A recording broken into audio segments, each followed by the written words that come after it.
As Senate and as Chairman of Agriculture in the Senate, led by leader of majority party here, we are lending for any transmission in terms of legislative agenda which comes our way to make sure that we get where we want to be in terms of tea reforms.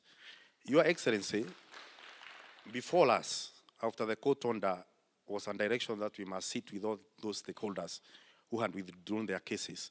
And this morning when I was talking to Majority Leader, I just told him that we are ready to start as early as tomorrow so that we can make sure that everything is okay. We don't have to get these court cases again on our way.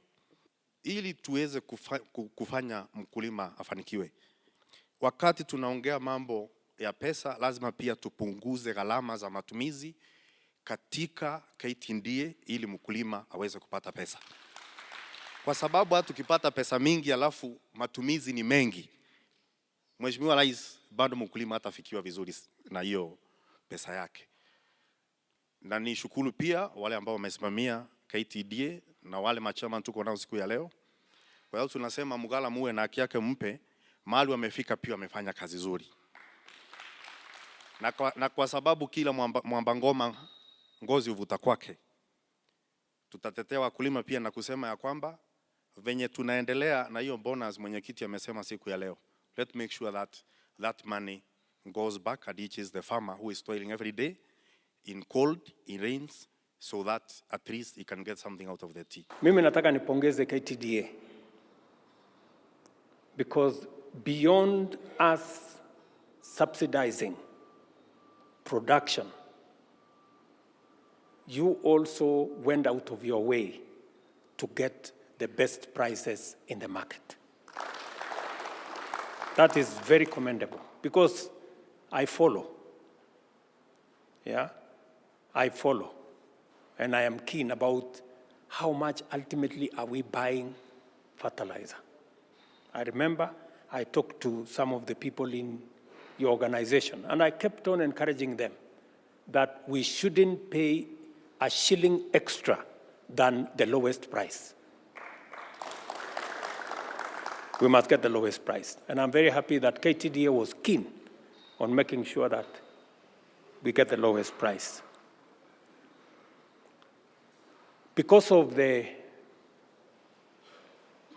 mechanism of subsidy, we always subsidize through the National Cereals and Produce Board for all the other products, coffee, tea, rice, all the others in using NCPB. And that is why it becomes a lot easier. The subsidy we carry throughout KTDA, we have to find it through NCPB. So sometimes when we give money to NCPB, they pay ile wako nae kwanza. So KTDA inabaki nyuma. Mwezi huu wa sita, we will organize the first tranche of the money on the subsidy program. Alafu tukimaliza budget, hawa waheshimiwa waki-approve budget, we will pay the difference.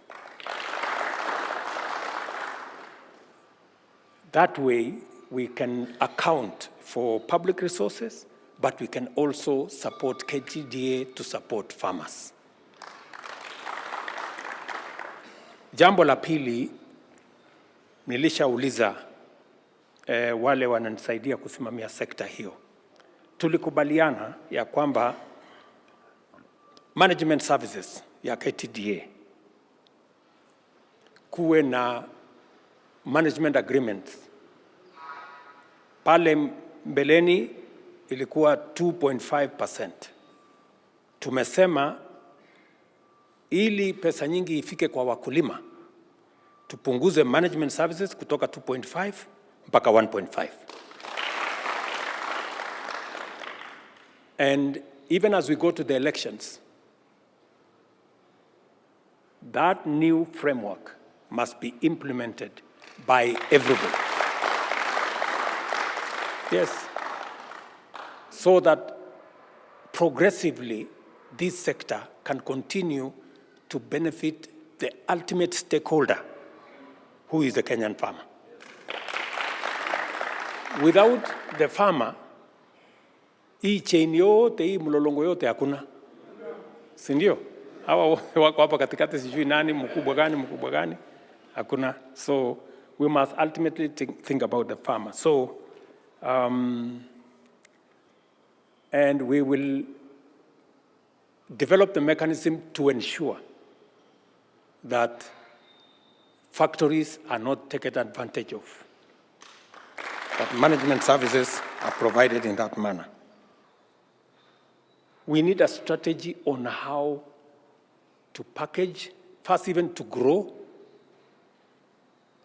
to manufacture, to package, to sell, to brand our tea so that we get the right value.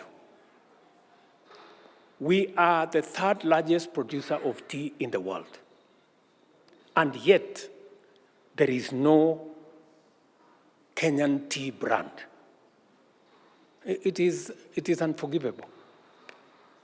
You know? We cannot be producers of that magnitude. And nobody knows.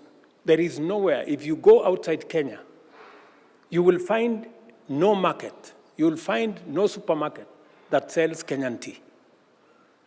So Kenyan tea is sold, you know, in all manner of brands, except a Kenyan brand.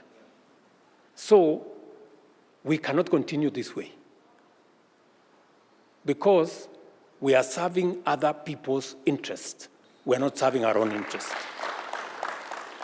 I mean, how is it the case that we are selling 96% of our tea in bulk, in sacks, you know, with no brand? Gunia tu imewekwa hapo,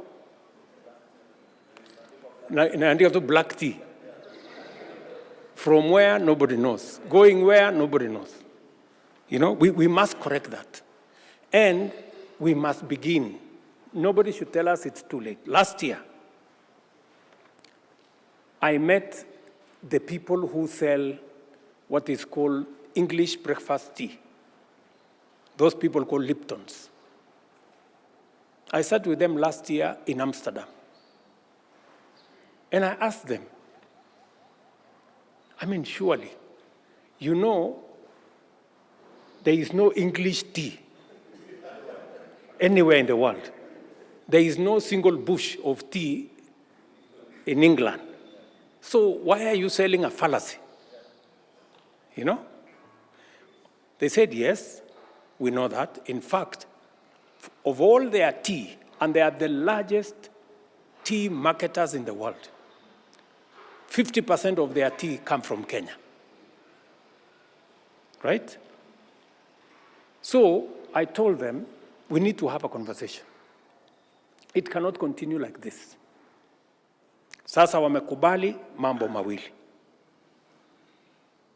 Ya kwanza wamekubali, we are going to develop a Kenyan brand together.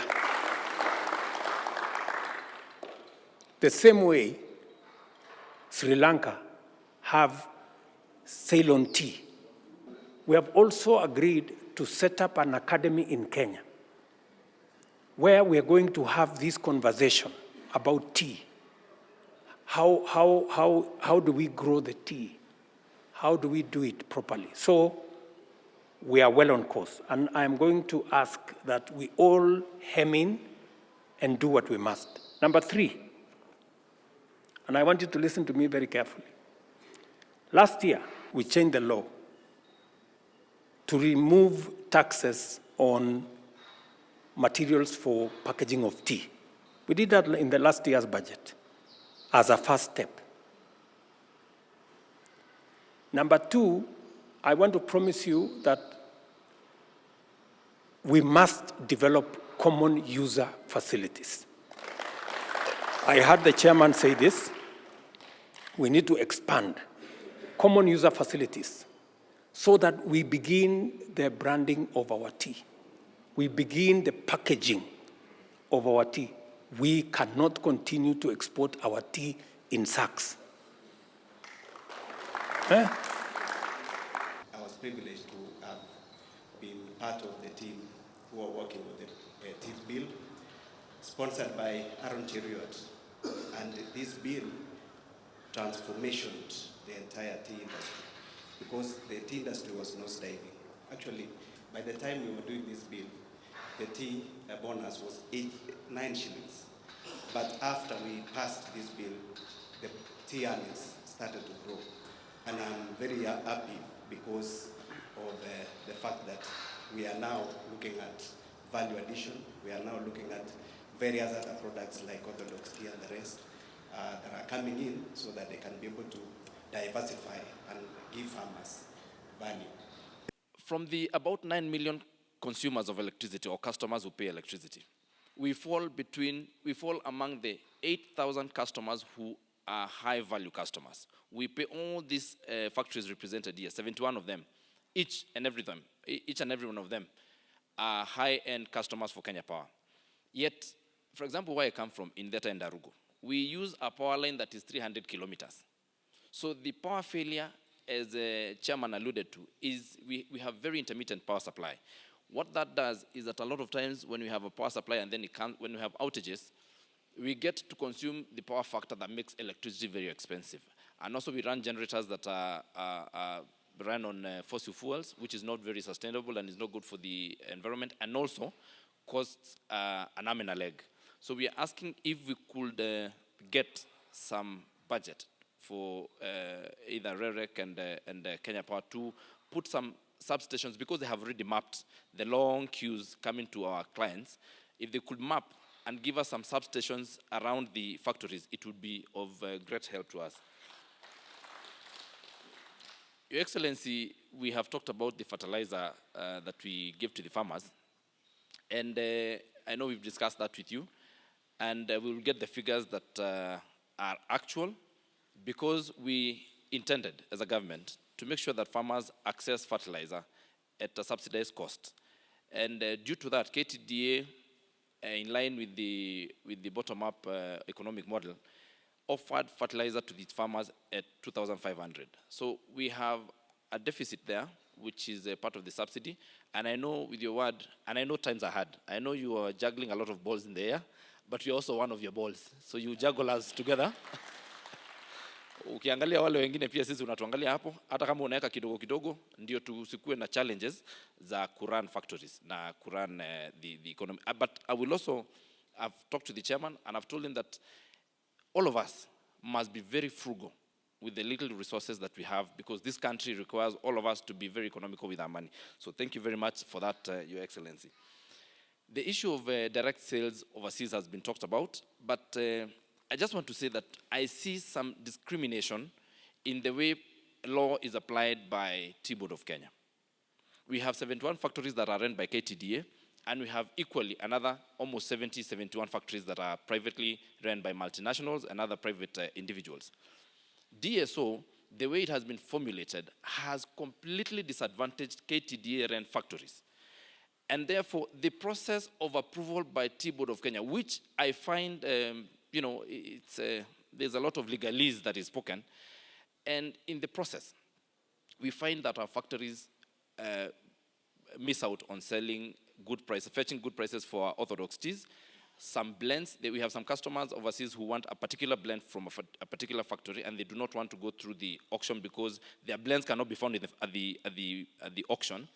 And therefore, we need an easy way. We would request that even if Tea Board of Kenya is unable to show parity, even if they're unable to apply parity, let them at least show some semblance of parity in the way they treat all factories, because they are a regulator of the industry and not a regulator of KTDA. There are many things that ail the tea industry today in the Republic. And the directors here have mentioned we need to do this, we need to do the other. But there's something that we are not conversing about, and I know it's a topic that you are all too familiar with. The issue of a shrinking market is a reality that we are contending with as players in the tea industry, Your Excellency. This issue that you're hearing about, stocks that are piling up in Mombasa, is because we have not been intentional as a country to market and create a bigger market for our tea farmers. Farmers are producing, but the problem is we are over-relying on old traditional markets that are not necessarily growing. I know you are a super salesman. You are the guy that took on a wheelbarrow and moved around with it in the country. Today, in the State House of the Republic of Kenya, when all flags goes down, the wheelbarrow remains shaking until morning. I want that same mind that took on the wheelbarrow. I want you to apply it, Your Excellency, and help us as a country to get and access new markets for people to appreciate and know that Kenyan tea is the best tea globally, yet we have not been able to tell that story to the world. And therefore we keep on relying on Pakistan, Iran, and all these other industries.